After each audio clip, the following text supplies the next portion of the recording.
ನಿನ್ನೆಯಿಂದ ವಿವಿಧ ಧಾರ್ಮಿಕ ಪೂಜೆ, ಹೋಮ, ಹವನ, ಕುಂಕುಮಾರ್ಚನೆ, ಲಲಿತ ಪಾರಾಯಣ ಹೀಗೆ ಧಾರ್ಮಿಕ ಸಂಪ್ರದಾಯದೊಂದಿಗೆ ಪ್ರಾರಂಭವಾದ 209ನೇ ಶ್ರೀ ಹುಲಿಗೆಮ್ಮ ದೇವಿ ಜಾತ್ರಾ ಮಹೋತ್ಸವ ಇಂದು ಹುನಗುಂದ ತಾಲೂಕಿನ ಸುಳೆಭಾವಿ ಗ್ರಾಮದಲ್ಲಿ ಸಂಪನ್ನವಾಗಿ ಜರುಗಿದೆ.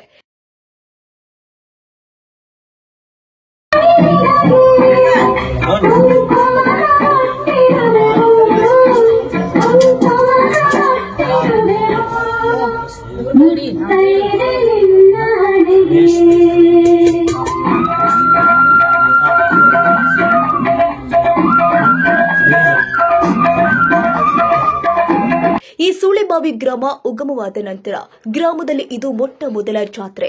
ಬೃಹತ್ ಆಲದ ಮರದ ಬುಡದಲ್ಲಿ ನೆಲೆಸಿರುವ ಈ ತಾಯಿ ಇಲ್ಲೇ ಸಣ್ಣ ದೇವಸ್ಥಾನ ನಿರ್ಮಾಣ ಮಾಡಲಾಗಿದೆ. ನೂರಾರು ವರ್ಷಗಳಿಂದ ಒಂದು ಸಣ್ಣ ಕಲ್ಲು ಬಿದ್ದಿಲ್ಲ. ಸುತ್ತ ಈ ಮರದ ಬೇರುಗಳಿಂದ ದೇವಸ್ಥಾನ ಆವೃತಗೊಂಡಿದೆ. ಇದನ್ನ ನೋಡುವುದೇ ಒಂದು ರೋಮಾಂಚನ.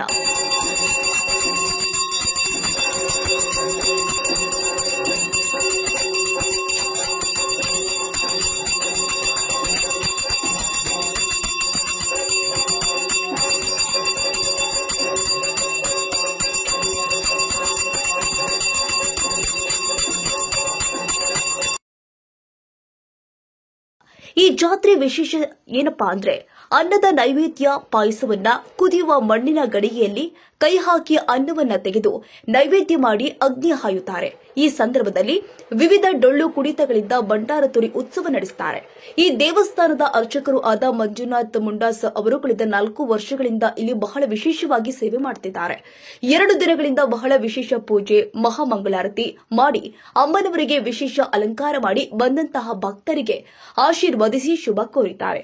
ಈ ಜಾತ್ರಾ ಮಹೋತ್ಸವ ಜಾತ್ರಾ ಕಮಿಟಿ ಸದಸ್ಯರು ಆದ ಪಿಡ್ಡಪ್ಪ ಕುರಿ, ರಾಘವೇಂದ್ರ ಕುರಿ, ಹುಲ್ಗಪ್ಪ ಕುರಿ, ಯಲ್ಲಪ್ಪ ಕುರಿ ಸೇರಿ ಅನೇಕ ಹಿರಿಯರು ಉಪಸ್ಥಿತರಿದ್ದರು.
ಪ್ರಧಾನ ಅರ್ಚಕರು ಮಂಜುನಾಥ್ ಮುಂಡಾಸರ್ ಅವರು ಅವರನ್ನ ಕರ್ಕೊಂಡ್ಬಂದು ನಮ್ಮ ಕುರಿಗಾರ ಕುಟುಂಬವರು ಪೂಜೆ ಮಾಡಿ ಅಂತ ಹೇಳಿದಾಗ ಯಾವುದೇ ಅಪೇಕ್ಷೆ ಇಲ್ಲದೆ ಅವ್ರು ಬಂದು ಈ ಪೂಜೆನ ಮಾಡೋಕ್ಕೆ ಚಾಲೂ ಮಾಡ್ತಾರೆ. ಅವ್ರದ್ದು ವಯಸ್ಸು ಸಣ್ಣದು. ಪೂಜೆಯ ವೈಖರಿ, ಪೂಜೆಯ ಶಾಸ್ತ್ರಗಳು, ಆ ನಿಯಮಗಳು, ಮಂತ್ರೋಚ್ಚಾರಣೆಗಳು, ಹೋಮ ಪ್ರತಿಯೊಂದು ಅವ್ರಿಗೆ ಕಲ್ತಿರೋದ್ರಿಂದ ಇಲ್ಲಿ ಅಮ್ಮನ ಅನುಗ್ರಹದಿಂದ ಅಮ್ಮ ಇವರಿಂದ ಪೂಜೆ ತಗೋತಾ ಇದ್ದಾರೆ. ಒಂದು 5-6 ವರ್ಷಗಳ ಆಗಿರ್ಬೋದು ಬಹುಶಃ. ಒಂದು 4 ವರ್ಷಗಳಿಂದ ಆ ಪೂಜೆಯಿಂದ ಅಮ್ಮನ ಅಲಂಕಾರ ಮಾಡೋದು, ಈಗಿನ ವಾಟ್ಸಪ್ಗಳಲ್ಲಿ ಫೇಸ್ಬುಕ್ಕಲ್ಲಿ ಬಿಡುವುದು. ಬಹಳ ಒಂದು ವಿಷಯ ಏನಂತಂದ್ರೆ ಈ ತಾಯಿಗೆ ಅನೇಕ ಭಕ್ತರಿದ್ದಾರೆ, ಸಮೀಪದಲ್ಲೇ ಇದ್ದಾರೆ. ಅವರೆಲ್ಲ ಹುಲಿಗೆಮ್ಮ ದೇವಸ್ಥಾನಕ್ಕೆ ಹೋಗ್ತಿದ್ರು, ಹುಲಿಗಿಗೆ. ಆ ಪೂಜೆಯನ್ನು ಇಲ್ಲೇ ನೋಡ್ತೀವಲ್ಲ ಅಂತೇಳಿ ಎಷ್ಟೋ ಭಕ್ತರು ಇವತ್ತಿಗೆ ಇಲ್ಲೇ ಬಂದು ಪೂಜೆಯನ್ನು ಸಮರ್ಪಣೆ ಮಾಡ್ತಾರೆ. ಎಲ್ಲ ನಡೀತಾ ಇದೆ. ನಮ್ಮ ಸುಳಿಬಾವಿ ಒಳಗಡೆ ಈ ಹುಲಿಗೆಮ್ಮ ಇರ್ತಕ್ಕಂಥದ್ದು ಬಹಳಷ್ಟು ಜನಗಳಿಗೆ ಕೆಲವಾರು ವರ್ಷಗಳಿಂದ ಗೊತ್ತೇ ಇರಲಿಲ್ಲ. ಹುಲಿಗೆಮ್ಮ ದೇವಸ್ಥಾನ ಇದೆ, ಹುಲಿಗೆಮ್ಮ ದೇವಸ್ಥಾನ ಇದೆ. ಅದು ಏನಾಗ್ತಿತ್ತಂತಂದ್ರೆ ಒಂದು ಪಿಕ್ನಿಕ್ ಪ್ಲೇಸ್ ಆಗ್ತಿತ್ತು.